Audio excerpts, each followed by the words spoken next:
What's crazy to me is that I can't defend why this state is awesome. New Mexico hasn't. We're worse in education. We're behind Puerto freaking Rico, 51.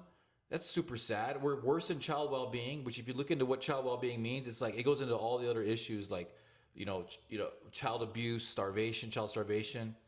It's not a good state to live in terms of quality of life. The judiciary is corrupt, the executive is corrupt, the legislature is corrupt. There's homelessness everywhere, and nobody wants this. We don't have a representative government here, especially if you're a Republican. But just overall, Emerge owns our politicians here, owns the legislator.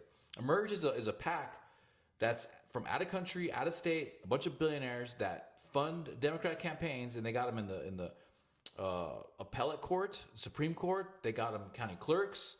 So this is a fallen state, and I can't defend it. I don't see how anyone can defend this state.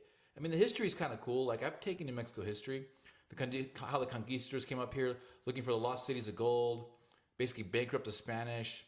It's got some cool heritage, but they tried to take that away from us. They got rid of Oñate. They're trying to get rid of Bill and the Kid. It's a straight Marxist-style state.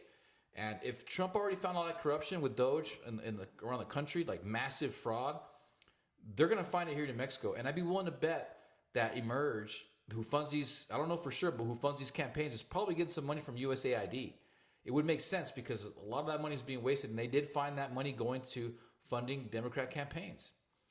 So we need to find people to replace these corrupt individuals, guys. They're going to be gone. And even if they don't get removed for corruption, for breaking the law, for crimes, because Trump's going to fix the election, he's going to pull federal funding from states, secretaries of state, from county clerks who don't get rid of the voting machines, who don't get rid of absentee ballots, who don't implement voter ID. So with fair elections, most of these people ain't going to win. But then that's where we're into that problem where are we going to have people to replace them?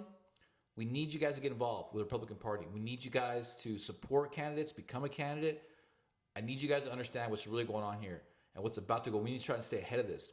Trump's moving at a frenetic pace. So here in New Mexico, the worst state in the country, I guarantee he's got a plan for us. The best thing we can do is register Republicans and get ready. Get ready to help President Trump and his team so we can make this state great. Finally, it's never been great. It's been sabotaged since its inception. I've said that before. I'll say it again. This state has never had a chance to thrive. It's been under Democrat rule for over a century, and we've been screwed for a long time. That time is over. I'm going to keep fighting to make this state better. And if it's New America, then it's New America. I would prefer that New America because I had nothing good to say about New Mexico. Nothing really at all. Other than I was born here. It's part of the United States. I love the food. I love the culture. All that stuff that I love about it can stay. The name is indicative of corruption because Mexico as a country is super corrupt. 38 presidential candidates killed before they found a president.